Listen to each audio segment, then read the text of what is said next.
What do you think about the current trajectory of the country? There's no country anymore. As we are today, Nigeria is gone. What we have is a carcass, and unfortunately, we do not have a president. We have someone who rigged his way into office, an illegitimate president, and who doesn't care. The way people see how their will was subverted, because when you have a political coup, a civilian coup like what we had in the 2020 election, it's the same thing like a military coup. And if you see a lot of people that have given up on the nation, they know even when they go to the courts, they won't get anything. So they take the laws into their hands. And the rest of us that are law-abiding are the ones who are being punished by the state. The Nigerian state would rather, have a conversation with you, negotiate with you when you carry arms against the country. But when you are law-abiding, it clamps on you, it kills you, and it just disposes of you the way it wants to. We either have a bloodless revolution or a bloody revolution. So the first question, as we open this conversation, is what do you think about the current trajectory of the country? As it is today, do you think that we are going in the right direction? Let's start with Aisha. I don't even know where to start from that question, because there's no country anymore. As we are today, Nigeria is gone. What we have is a carcass, and life is short and brutish, and we're all on edge. We are the victimhood that a lot of people refuse to see coming to us. We are all there. And unfortunately, we do not have a president. We have someone who rigged his way into office, an illegitimate president, and who doesn't care. And of course, anyone who is ready to do anything, snatch it, run with it, and all of that to get into office, they don't care about the people. They don't care. There's no empathy. And that's what we're seeing today. And Nigeria has gotten into a place where you're not even sure that you're going to see the next day, because you might be a victim, might be taken away, even from inside your own house. And that's where Nigeria is right now. You saw the last ruling that happened of the governors and the Supreme Court, and how everybody was praising Mr. Tinubu for the fact that he didn't interfere, and they were able to retain that tells you everything. And as I'm sitting down here today, I'm quite sort of like taken aback that the Supreme Court didn't see how that made them to look. Because right now what we know, and that's the secret, or the open secret, that the courts are no longer the last resort of the common man. They are now like the plaything of corrupt politicians. And these corrupt politicians, they don't care, and they're saying it, they say it openly. We've seen all of that. We saw the Senator Bukachua, what he said. And so it's not about me accepting it or not accepting it. It's on ground. Rule of law is sacrosanct, and it's supposed to be on everybody. Right now, we've seen the different kind of decisions that have been made by the courts.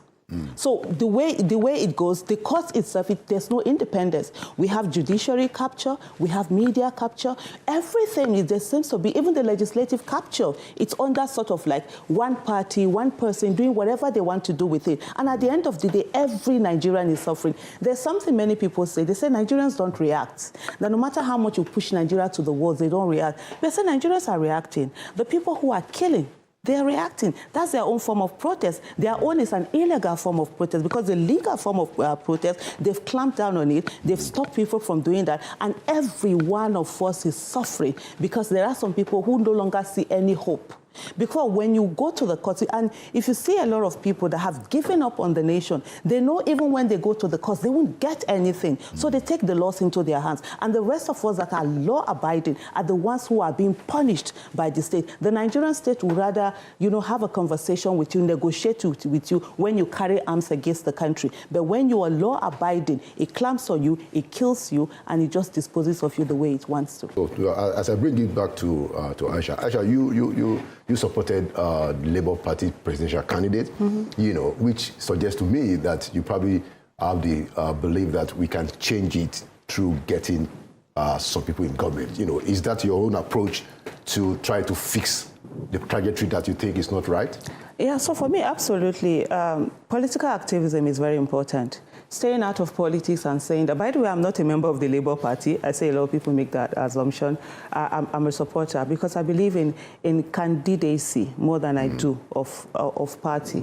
If you have people that can do the work.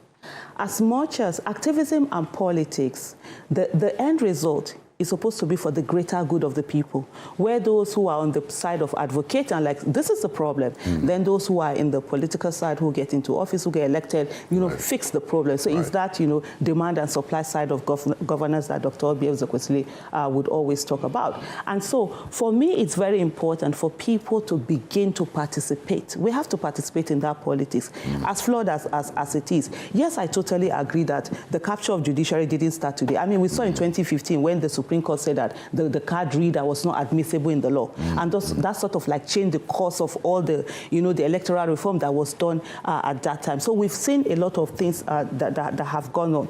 But we must still continue to take on the system.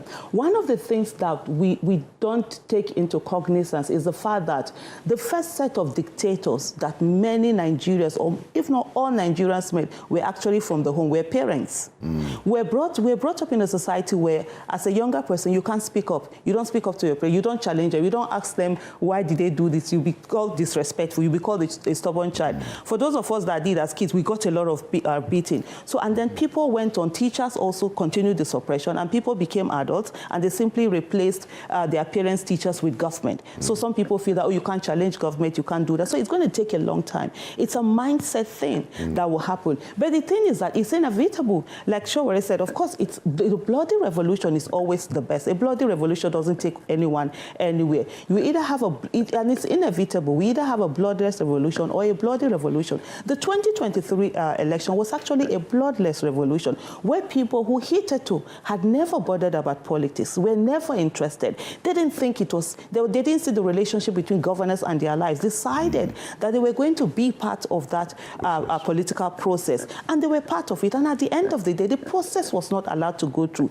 The end result is not what matters. It's the process that matters. If the process was free, fair, credible, and it was transparent, and the result still turned out to be the way it is, everybody will move on. It's every 4 years. You have another 4 years to come through it. But where people see how their will was subverted, because when you have a political coup, a civilian coup like what we had in the 2023 election, it's the same thing like a military coup. So the world needs to also see that. So but on the issue of the political, it's very important. If we say today we have a revolution, let's always ask this question. We have a revolution today.